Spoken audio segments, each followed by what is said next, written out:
Bienvenue à tous, bienvenue sur notre chaîne, la chaîne qui donne la possibilité à tous les Guinéens de s'exprimer librement, de mettre en avant ses idées, c'est simplement gratuit. C'est une seule chaîne que vous connaissez, c'est Mohamed King Sapo. Et aujourd'hui, on a des thèmes à débattre, on a tellement d'invités que nous sommes vraiment débordés.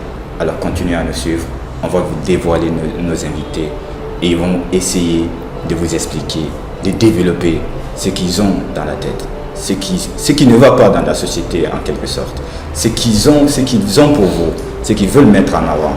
Alors, je vous conseillerais de me suivre sur ma chaîne YouTube. Merci et à bientôt. Bonjour, mademoiselle. Bonjour. Ça va? Oui, ça va et vous? Je vais très bien, merci. Si vous allez bien, je vais bien. On est très content de te recevoir sur notre plateau ce matin. On aimerait que tu te présentes à notre cher public, s'il vous plaît. Tout d'abord, merci de m'avoir invité. Et je me nomme Baldé Idjatou, étudiante en logistique et transport à l'Université Générale Lansana Conté de Sonfonia. Super, étudiante en logistique et transport à l'Université Générale Lansana Conté, c'est ça? Oui, de Sonfonia. D'accord, on a un thème très très choquant et j'espère que le thème va intéresser tout le monde. Il s'agit, on a vraiment reçu ça dans nos commentaires, que le niveau des étudiants guinéens est très bas. À qui la faute, mademoiselle? Oui, c'est vrai que le niveau des élèves guinéens est très bas, mais la faute incombe, je pense, à tout le monde. D'accord. Et aux parents, et à l'État, et aux encadreurs, les établissements scolaires. D'accord. Oui. Donc, vous pensez que la faute, c'est non seulement... Elle est répartie, oui. Elle est répartie en plusieurs. Oui, en trois. À trois. Oui.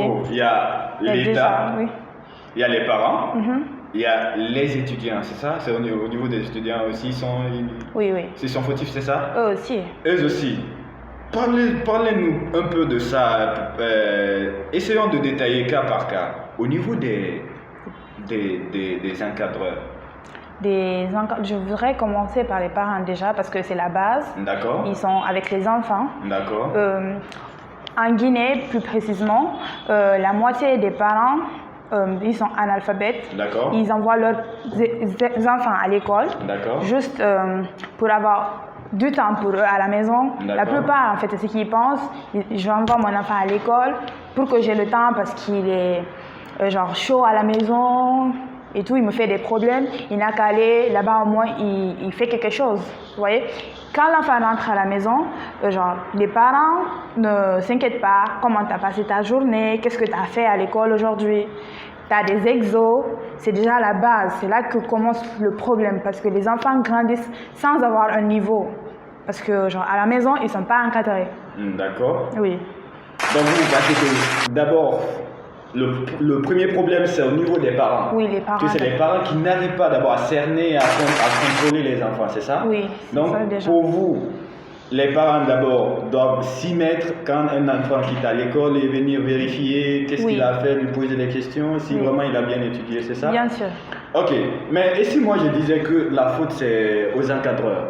Ça aussi, oui. Actuellement, on recrute n'importe qui quand même pour être enseignant. Justement, dans les établissements, la moitié, ils n'ont pas les fonds pour prendre des bons profs, les gens qui sont vraiment bien pour les enfants, parce qu'il y en a vraiment à Conakry, mais ils demandent de l'argent que certains profs, les fondateurs des écoles, ils ne sont pas prêts à débourser cet argent pour prendre ces profs-là. Vous voyez? Et les profs qui viennent, des jeunes, il y a certains qui n'ont déjà pas eu le niveau, quand ils sortent de l'université, par exemple, ils ne savent pas quoi faire, ils se disent, bon, je vais me lancer dans l'enseignement, peut-être que ça va me rapporter juste un peu que je puisse vivre. Est-ce que vous comprenez?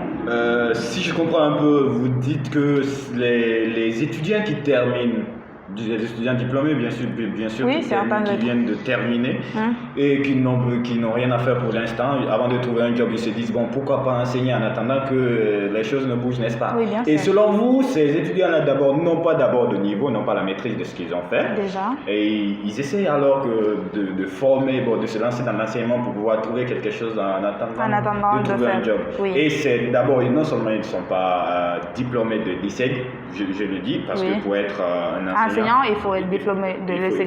Voilà.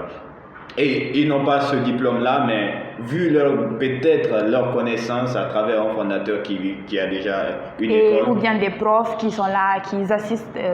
Il y a des gens, il y a des élèves qui commencent à assister les profs, tu vois, genre dès le début et tout. D'accord. Mais ils n'ont pas vraiment la pédagogie en fait. Peut-être qu'ils ont un peu dans la tête, mais ils n'ont pas la pédagogie, comment donner ce qu'ils ont. Oui, je comprends. Oui. Donc dans ce cas, ce sont tous ces facteurs-là qui sont en train de jouer aujourd'hui sur l'éducation guinéenne, c'est ça? Bien sûr, ça joue. Parle-moi un peu à quoi est-ce que la responsabilité de l'État est engagée dans tout ça? L'État déjà, parce que tout le monde sait en Guinée, c'est pas un secret. Depuis des années, il y a le syndicat des professeurs et des enseignants qui est là, qui est en train de lutter pour avoir un peu plus, parce qu'ils pensent que leur salaire est très bas par rapport à ce qu'ils méritent. D'accord. Et tout le monde sait que chaque année, pendant une période donnée, il y a tout le temps des mouvements parce que les profs, les étudiants et les enseignants des écoles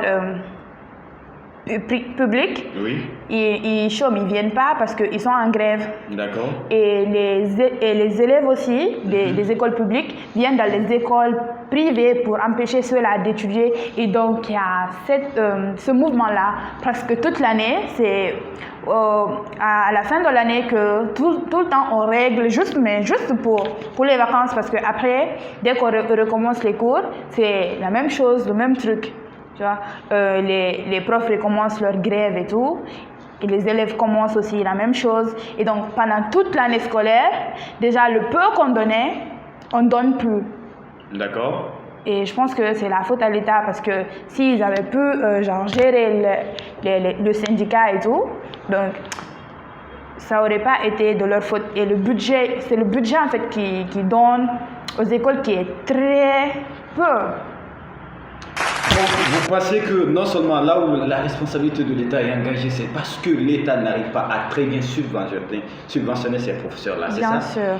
Pour que les professeurs-là puissent très bien dispenser les cours, pour ne pas chômer dans les écoles publiques, il faut qu'ils soient bien rémunérés. S'ils ne sont pas rémunérés, ils iront là où ils sont bien rémunérés, c'est-à-dire les établissements privés. Privés, oui. N'est-ce pas? Oui. Donc, c'est là, selon vous, je cite, c'est là la responsabilité de l'État est engagée parce qu'ils n'arrivent pas à subventionner, c'est ça? Oui, ça. Et s'ils arrivent à subventionner, vous pensez que le niveau allait être rehaussé? Pas vraiment, parce que la volonté des élèves guinéens, elle est très basse, tu vois. Il y a tout le monde qui est là, chacun veut aller dans les autres pays. Personne ne veut travailler en Guinée. Je pense qu'il y a un problème de volonté. Vraiment, il y a beaucoup de personnes qui sont là et ils n'ont pas la volonté. Un problème de volonté ou un problème de niveau ou un problème de base? Les trois en même temps. Parce que déjà, si tu as la base, tu peux avoir le cœur, tu te dis, j'ai déjà ça et je veux vraiment avoir ça. Mais tu n'as pas le base, tu es là, tu es tout le temps au dehors, tu fais rien. Je ne sais pas comment dire. C'est ça un peu en fait. Mais même si l'élève est souciant, est conscient, il a un souci. Oui, il y a certains qui ont le souci. Oui, mais le professeur qui doit venir dispenser les cours, mais si lui n'est pas bien formé, où va-t-on? C'est un problème aussi. C'est un problème, n'est-ce pas? C'est justement, il y a des problèmes à tous les niveaux, à tous les cas. Dans ce cas, qu'est-ce que vous pouvez dire pour pouvoir remédier à cela? Quel conseil pouvez-vous donner à l'État? Ou quel conseil pouvez-vous donner aux fondateurs, aux encadreurs pour pouvoir réellement corriger tout cet aspect? Déjà, de base, moi je pense qu'il faudrait que les parents s'y mettent vraiment genre, il y a des parents qui se soucient de leurs enfants, c'est vrai, mais ils le montrent pas, ils demandent pas. Ils sont soucieux que pendant les examens scolaires, est-ce que mon enfant va passer parce que je veux pas avoir à payer la classe 2 fois et tout. Je pense que déjà, il faut que les parents s'y mettent, qu'ils revoient ce que leurs enfants sont en train de faire et tout, et que les écoles, ils engagent vraiment de bons profs pour les enfants. Donc vous voulez nous dire qu'il faut qu'il y ait un suivi à tous les niveaux. À tous les niveaux, et à la maison et à l'école. Et à la maison et à l'école. Et même les recruteurs qui sont là pour recruter les enseignants, et ceci, ils doivent vraiment être infernal sur leurs décisions. Il ne faut pas recruter parce que tu as envie d'aider quelqu'un, il ne faut pas recruter parce que c'est le neveu de telle personne. Oui. Il faut recruter par sa valeur intrinsèque. Bien sûr. Parce qu'il connaît, parce qu'il va donner. La pédagogie, quand même, on n'apprend pas dans la rue, quand même. Bien sûr. Pour donner une connaissance à une personne, il faut avoir un certain niveau et une pédagogie, surtout comment donner. Ah, c'est ça qui est vraiment intéressant. Donc, selon vous, le conseil que vous avez à donner à ces encadreurs, à ces fondateurs, c'est d'abord savoir comment recruter en premier. Et au niveau des parents, le suivi. Pour ne pas qu'ils s'inquiètent d'abord. Comment j'ai payé pour ne pas payer la scolarité 2 fois en une année. Il faut suivre ton enfant déjà. Parce que quand tu arrives à suivre ton enfant dès le début, je crois, jusqu'à la fin, tu te suffiras pas. Justement. Et dès lors que tu trouves une anomalie, tu vas te présenter à l'école et voir ce qui ne va pas. Bien sûr. Mais tout ce que nous sommes en train de dire, il y a certaines écoles qui sont vraiment, ils sont renommés, ils sont dans ces critères-là. Mais le problème est que ça ne se situe pas à un seul niveau. Justement, il y a des écoles, il y a des grandes écoles. Tout le monde sait, par exemple, à la Sainte-Marie de Dixon, les écoles comme la Saint-Georges, ils forment vraiment les enfants. Et la plupart des enfants qui partent dans ces écoles ont des parents... comment dire, les parents qui ont été à l'école et tout. Des parents intellectuels un peu, vous voyez. Donc, mais ils ne sont pas seuls en fait. Ils sont là, mais c'est peu. Vous voyez. D'accord. Donc, il faut que tout le monde s'y mette en fait. C'est pas genre un groupe sur 100. Ça ne peut pas être possible comme ça. Parce qu'on va tous les mettre dans le même groupe sinon. Dans ce cas, est-ce que vous voulez dire que Saint-Georges, Sainte-Marie, bien sûr, ils encadrent très bien. Bien sûr. Parce que ses parents sont des parents. La plupart sont des cadres, par exemple. Oui, parce qu'ils savent que oui. Et ils savent c'est quoi l'éducation. Oui, bien sûr. Mais ces personnes qui n'ont pas de parents lettrés. C'est ça le problème. C'est ce que j'ai dit dès le début. Il y a des parents qui ne savent vraiment pas, ils envoient juste leurs enfants juste pour la fun. Et il faut qu'ils revoient. Il faut que tout le monde y revoie. Parce que, genre, si tu peux envoyer ton enfant à l'école, il se peut que tu puisses te trouver un répétiteur à la maison ou un grand frère qui est vraiment bien pour suivre les enfants. Le grand frère qui doit suivre un enfant, si le grand frère n'a pas de niveau. Oui, justement, il y a des gens, je ne sais pas comment ils font. Qu'est-ce qui ne va pas alors? Rien ne va en fait. Rien ne va. Donc, on veut vraiment savoir, corriger si vous avez d'autres propositions, si vous avez d'autres solutions à mettre en avant. N'hésitez pas de les mettre dans les commentaires. On va débattre ça ensemble. Le niveau des étudiants ou des élèves guinéens est très bas. À qui la faute? C'est ça, nous sommes en train de trouver. On est en train de trouver une solution. Nous ne sommes pas experts dans la matière, mais je suis sûr qu'en essayant de trouver ou en essayant d'en parler, en essayant de communiquer, on va essayer de trouver une solution pour corriger, pour y remédier et faire ce qu'il y a lieu de faire. Donc pour vous, mademoiselle, c'est très simple. Le niveau est bas. La responsabilité est située à 3 niveaux. Oui. D'abord, l'État, les parents, ensuite les encadreurs. Bien sûr. Dans ce cas, au niveau de l'État, vous avez dit que l'État ne subventionne pas très bien. Alors, monsieur l'État, si vous me suivez, essayez de subventionner très bien les écoles publiques, surtout pour que les enseignants puissent donner leur cours comme il faut, pour ne pas qu'ils chôment, pour ne pas qu'ils manquent le cours à l'université ou à l'école publique pour aller vers les établissements privés. Et pourtant, c'est le même programme qui est donné au début de l'année. Vers la fin d'année, vous allez trouver les établissements publics n'ont pas fini encore leur programme, alors que tandis que de l'autre côté, les établissements privés, ils sont déjà en avance, ils ont presque terminé. Alors, monsieur l'État, essayez de vous investir, essayez de repartager très bien le budget comme ça se doit et mettez un suivi à l'appui pour que les gens puissent vraiment exercer leur métier. Au niveau des parents, la responsabilité est partagée, bien entendu. Si tu te soucies de pouvoir payer l'année entière, pouvoir reprendre et te soucier des frais de scolarité de ton enfant parce que tu as peur qu'il redouble une deuxième fois pour ne pas payer l'année 2 fois. Dans ce cas, c'est dès le début, il faut très bien, il faut vous embarquer dès le début. Faire un suivi des dossiers de votre enfant du début jusqu'à la fin. Si ça ne va pas, si il n'a pas de moyens dans telle ou telle matière, essayez de le suivre, de le faire suivre.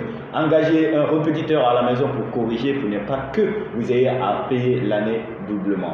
Donc, au niveau de la troisième partie de la responsabilité, les élèves ou bien les étudiants, vous savez pourquoi vous partez à l'école? C'est pas pour aller quand même accompagner vos amis ou c'est pas pour aller attendre quand même le riz. Ouais. Et il faut partir parce que tu es soucié de quelque chose.